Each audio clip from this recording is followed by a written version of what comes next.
we go. The assistant and the dentist have prepared Francis for treatment of a gross carious lesion. The mandibular left second primary molar will be restored with a stainless steel crown. The rubber dam and wooden wedges are in place.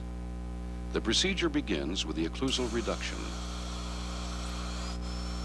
Orient the handpiece perpendicular to the occlusal surface and use light brushing strokes to begin the preparation of the central groove.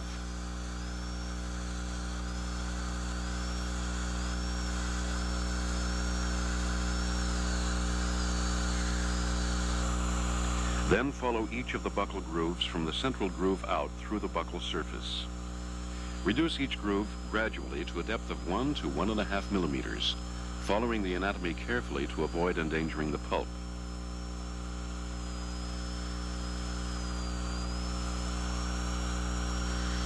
Knowing the length of the head of the burr, use the tip as a guide to the depth of the preparation. Because tooth structure has been lost, the lingual groove cannot be prepared.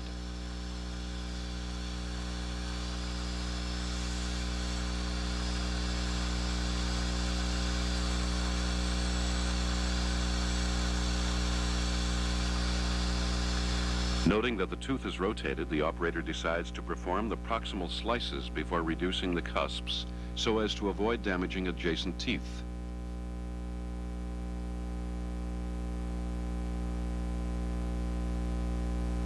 To begin the proximal slice, position the burr on the buccal slightly back from the proximal surface.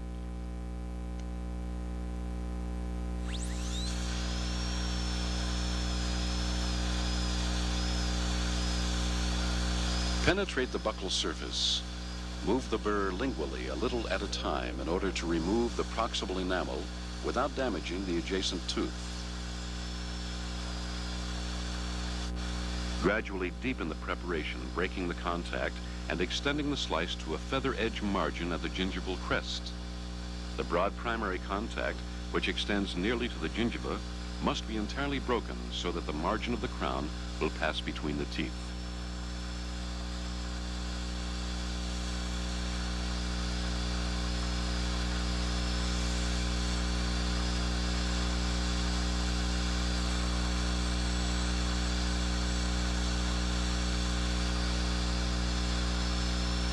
Keep the burr on a straight path so that the slice appears straight when viewed from the occlusal and will prevent rotation of the crown.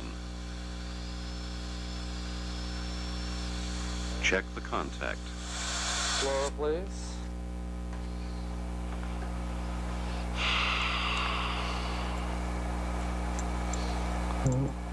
Still haven't broken the contact. The explorer catches on the distal.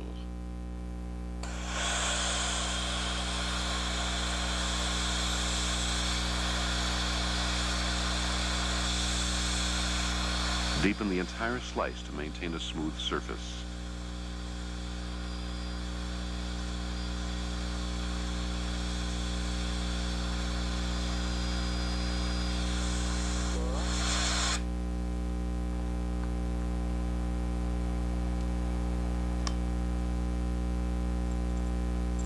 The explorer now passes freely through the contact area. Next, begin the mesial slice. Because tooth structure has been lost, only the gingival portion can be prepared.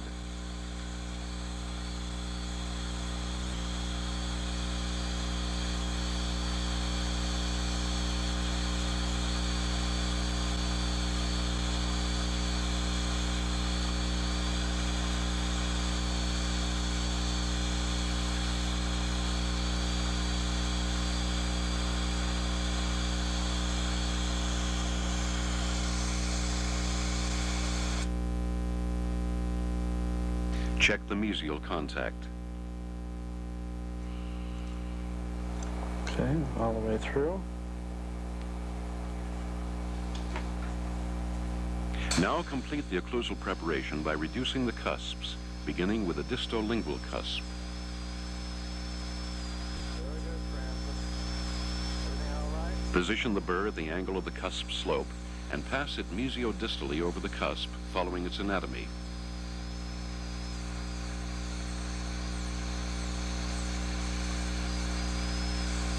Prepare the mesiolingual cusp. The entire cusp is prepared, including the portion replaced by temporary restorative material.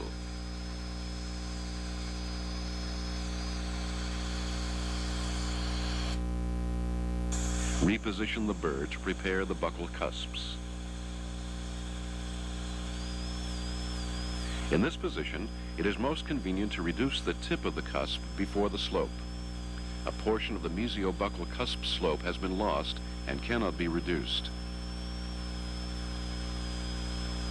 Reduce the distobuccal cusp, starting at the tip, and using the guide cuts to determine the amount to be removed.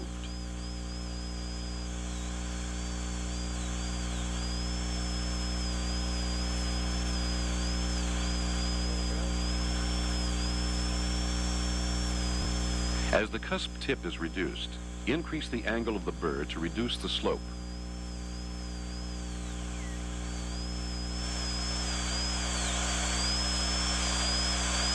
You're doing just great, Francis. Because the proximal slice was completed, the cusp of the rotated tooth can be reduced without danger to the adjacent first permanent molar. When the cusps have been reduced, use a few additional strokes to smooth the entire surface. Then clean and dry the preparation and use the mirror to compare the level of the occlusal reduction to that of the adjacent marginal ridges. Okay, that's still a little high. Okay.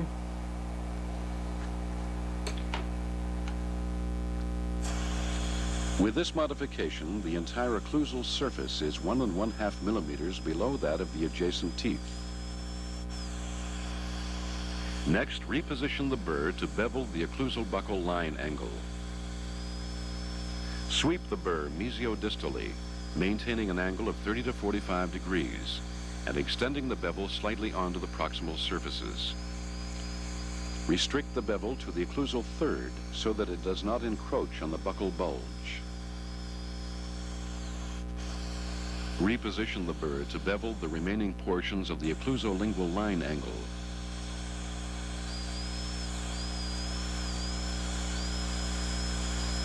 Doing great, Francis.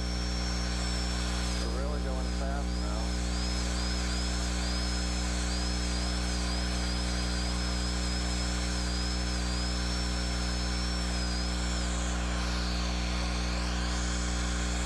Then return to the buccal and, with the burr nearly perpendicular, use the tip to remove the sharp angle at the gingival border of the bevel. Next, use the side of the burr to round off the distobuccal line angle.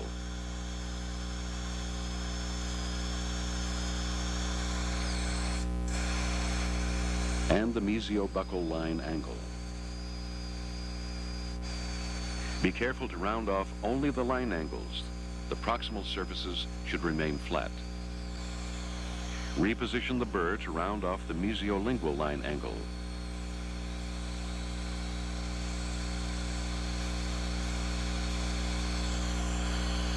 Then the distolingual line angle. The preparation is now rounded into the embrasures but flat in the contact areas.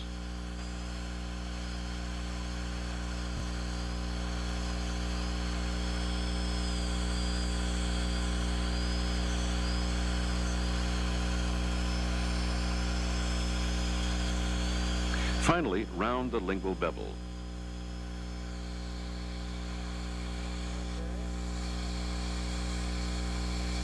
The preparation is now complete except for final checking. Examine the preparation for any sharp line angles, rough spots, or ledges. Seems to be a little rough down here. I'll have to smooth that off. Everything else seems fine.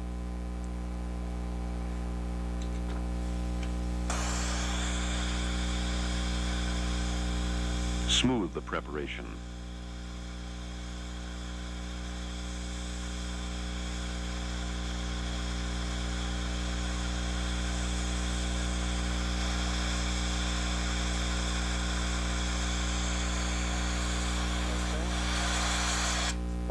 check that.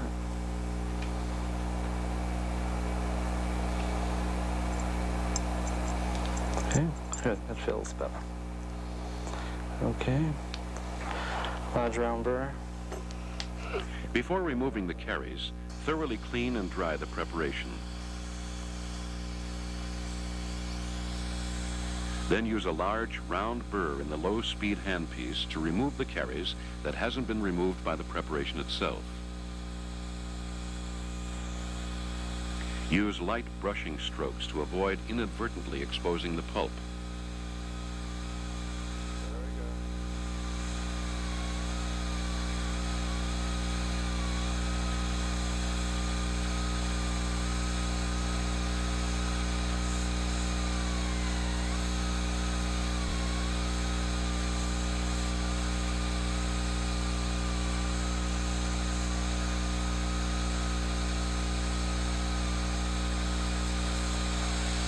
Okay.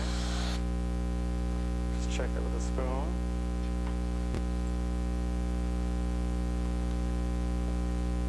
With a spoon excavator, check to be sure that all caries has been removed.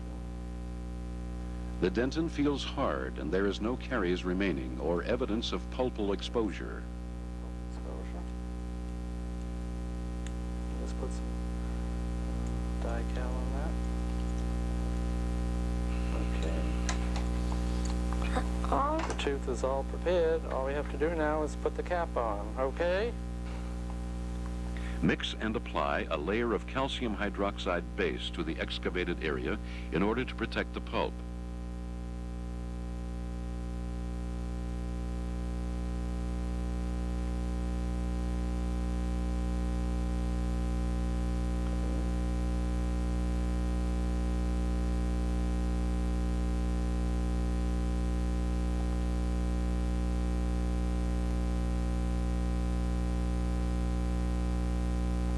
The adaptation of the crown can now begin. The rubber dam has been removed in order to check the occlusion directly. Okay, we have adequate clearance. Let's try number 3. Start with a medium-sized crown and compare its mesiodistal width to that of the tooth. No, that's going to be too small. Let's see a 4. Select a larger crown. Hold the crown in a vertical position and seat it to the gingival crest. Use the mirror and check that the margins are at the gingival crest on the lingual. Then attempt to press the crown into occlusion. In this case, the crown does not seat fully because the margins are wide and press in the gingiva. Blanching is seen, and the marginal ridges are above those of adjacent teeth.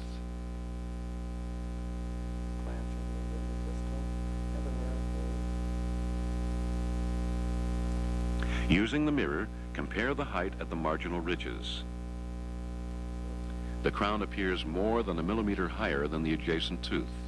Preliminary trimming and contouring are advisable. Use the spoon to lift the crown, guiding it with your thumb to prevent it from falling.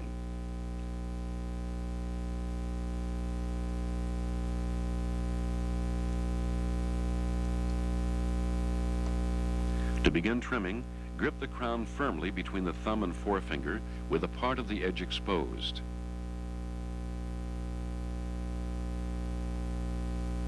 Position the scissors so that the tips point away from the occlusal surface of the crown and cut the crown with a portion of the blades which is slightly back from the tip. To remove a continuous band of metal, close the scissors only partially with each cut, turning the crown as needed to expose the uncut portion of the edge.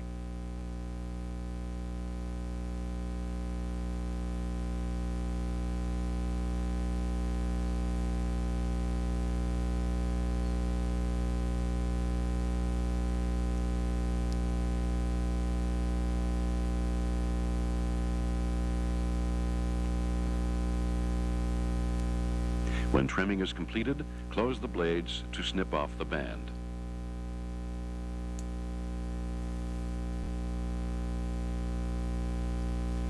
Examine the trimmed margin to see that it forms a smooth line. Recheck the length. Okay, let's try that on again, Francis.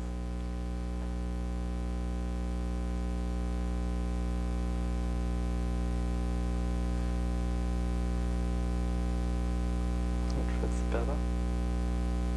The marginal ridges of the crown are within a millimeter of the adjacent marginal ridges. After preliminary contouring, the margin should seat within the sulcus, lowering the occlusal surface. Carefully remove the crown.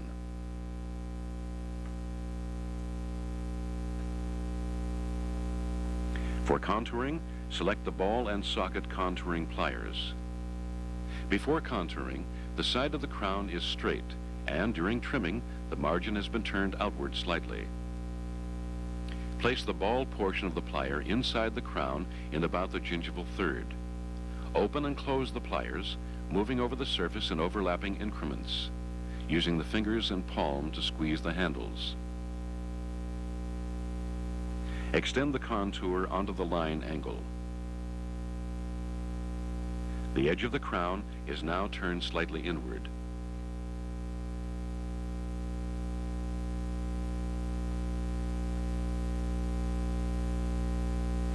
Make a third attempt to seat the crown. The crown appears to be an occlusion, and the margins appear to fit into the sulcus without blanching. Have the patient bite down to be sure the crown is in occlusion. To determine that the margin is in the sulcus, insert the tip of an explorer and tactily locate the edge.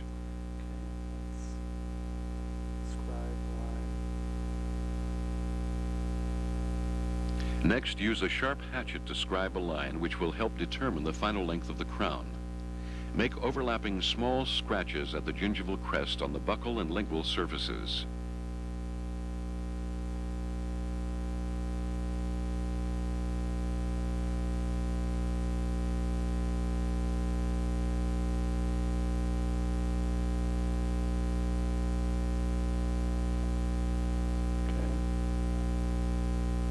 When both surfaces have been scribed, remove the crown and examine the margins for any areas which extend more than the millimeter beyond the scribed line.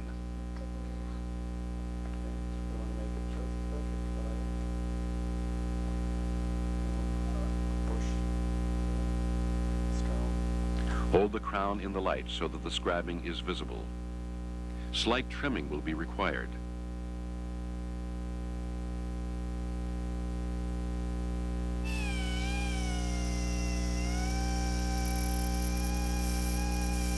Use the heatless stone to trim, since less than a millimeter must be removed. Rotate the stone in the low-speed handpiece and pass it back and forth over the edge of the crown until the margin is within 1 millimeter of the line.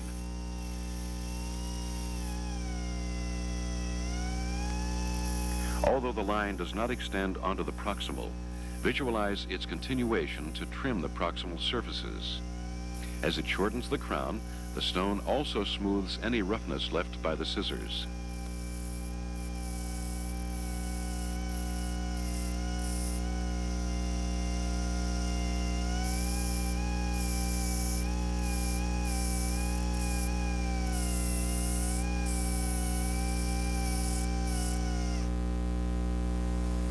Contouring pliers. Next, begin the final contouring. Reshape the side of the crown to reproduce the buccal bulge. The pressure of the ball and socket combined with a slight downward movement produce a rounded surface. The flatter proximal surfaces are contoured with gentle squeezing of the pliers. Make sure the strokes overlap so that the margin will form a smooth curve without sharp bends or ripples.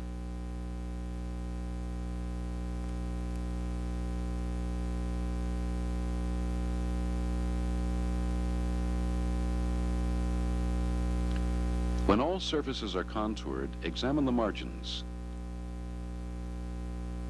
The buccal margin does not form a smooth flowing curve.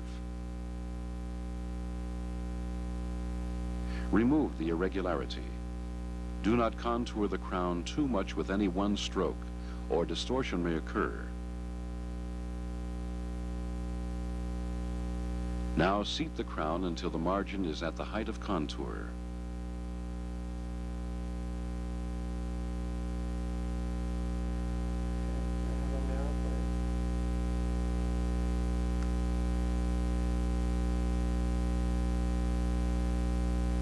Use the mirror and explorer to check for gaps between the margin and the tooth.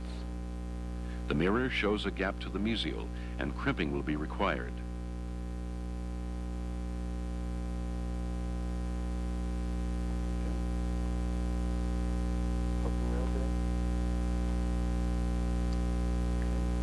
To eliminate the gap and to tighten the buccolingual fit of the crown, use the crimping pliers to crimp in the entire buccal margin.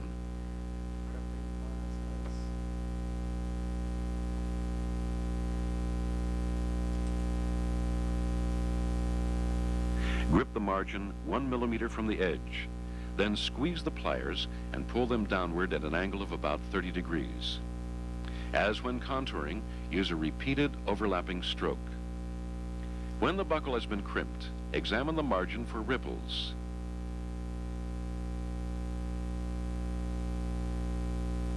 The margin is not yet smooth and must be crimped further.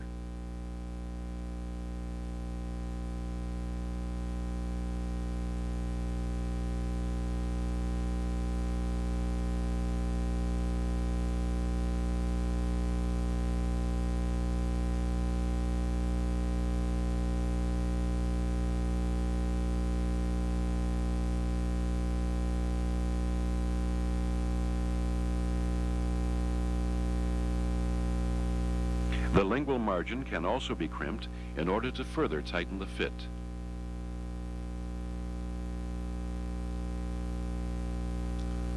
When the margins have been crimped, considerable pressure will be required to seat the crown, and it will be necessary to support the child's jaw. A well-adapted crown goes on with resistance and produces scraping sounds as it goes over the height of contour.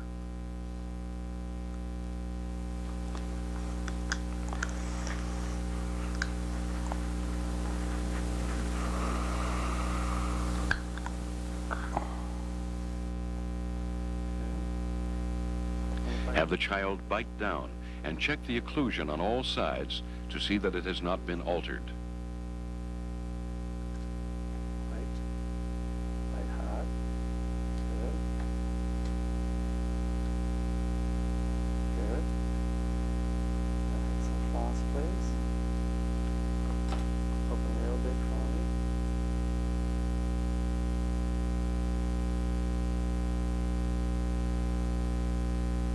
Then use floss to check the contacts. Slight resistance indicates that the original contacts have been restored. Okay. Explore.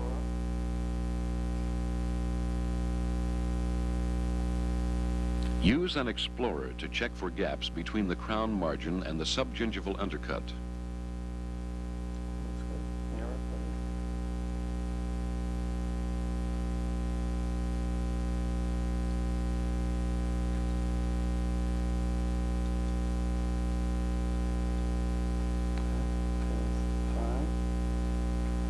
In this case, no gaps were detected, and the crown is ready to be finished and cemented. Okay.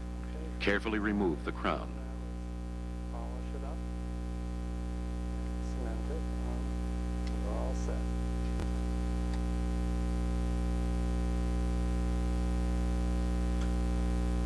First, use a heatless stone in the low-speed handpiece to smooth and slightly thin the margin of the crown. Position the stone at an angle of about 45 degrees, rotating away from the margin. Pass it over the outside of the crown close to the edge. Contact each portion only briefly so that the margin will not be overly thinned.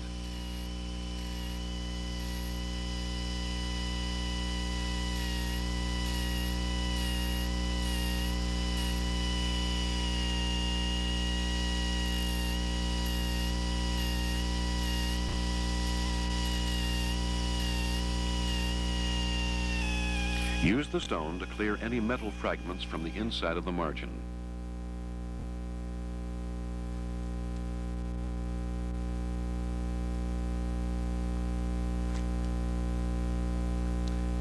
Use the burlue wheel to remove scratches from the outside surface of the crown and to begin developing a shine. Use the side of the wheel near its edge, not the edge itself.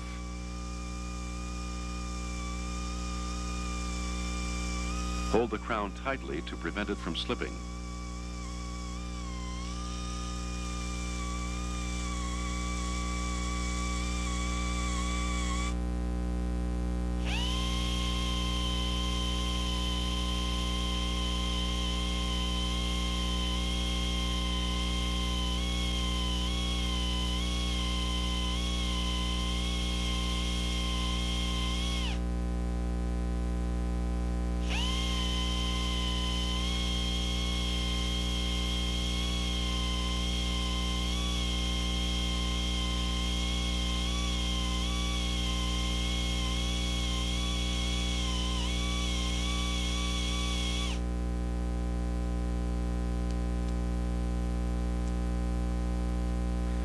Next, the wire bristle wheel can be used to develop a high shine.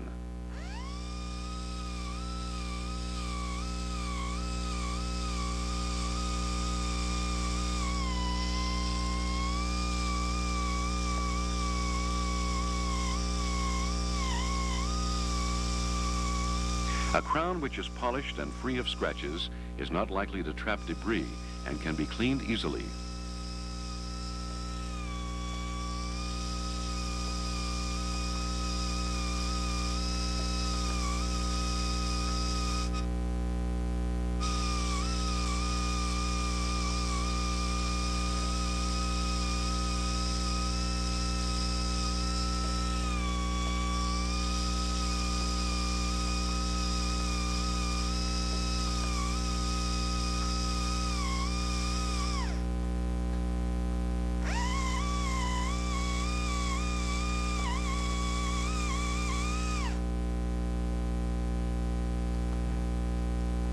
Before cementing the crown, recrimp the margins, which are opened slightly each time the crown is removed from the tooth.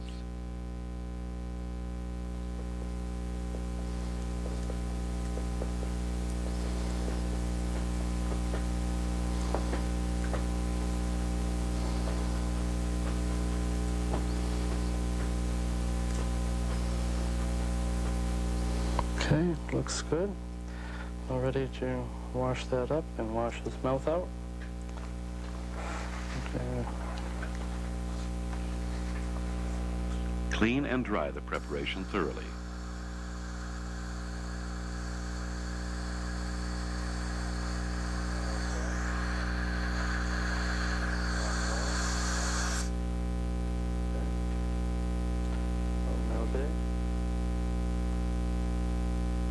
Okay, we're just going to put some cotton inside your tube to keep it dry. Open real big for me.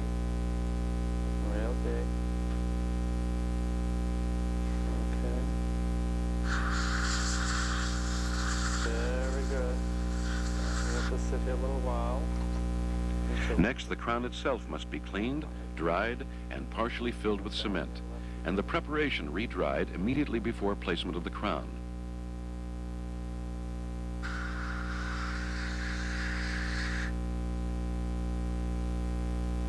As the crown is seated, cement is expressed from all margins.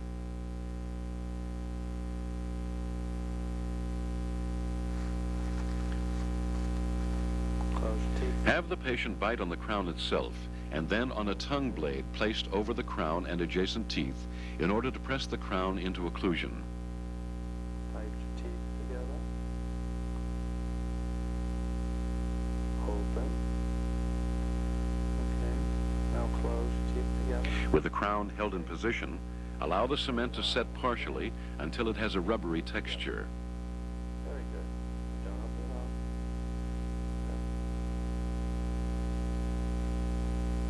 up. Use a spoon for removal of gross excess.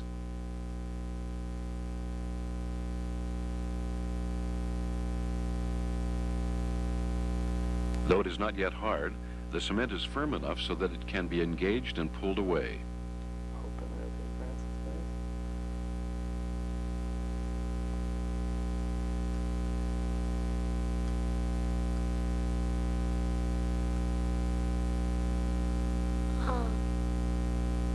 Okay. Open real big. You're doing just great, Francis.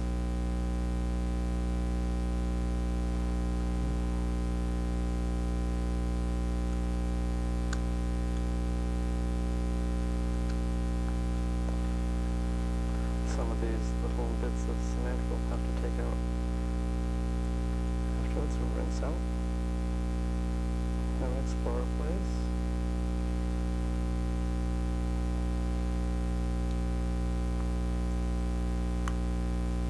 Use the Explorer to remove smaller amounts of cement from within the sulcus and use air and water periodically to suction out the loose cement. Why don't we wash? Okay. Take out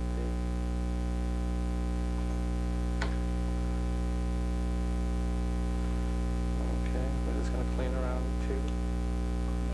Open real big.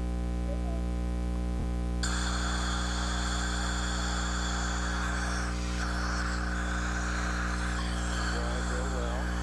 Open real big.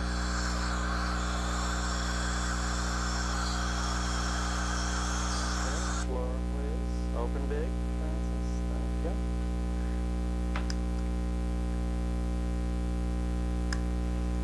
Continue clearing the margins. Let the tip of the Explorer catch at the margin, then pull it free to break away any bits of cement, and blow air into the sulcus to help clear away any minute particles. The sulcus, please. Open. Very good. Ah. Even small particles may cause gingival irritation if allowed to remain. Mirror, please.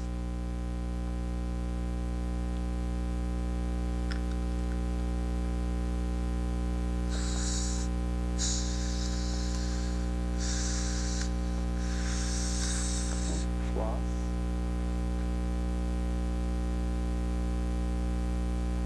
Finally, tie a knot in a length of dental floss and draw the knot through the proximal portion of the sulcus to pull out cement which may not have been removed by the Explorer.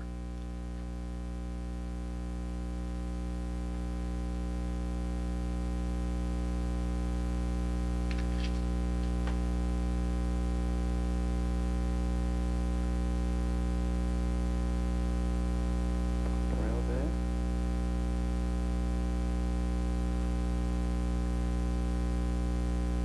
Okay, good.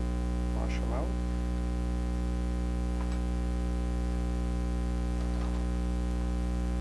Real big. Real big.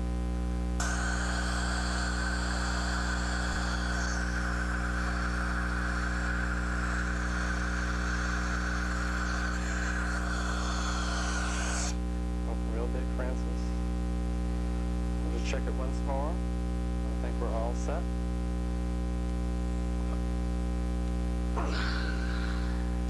Explorer. Open real big. Check the margins to be sure they are free of cement.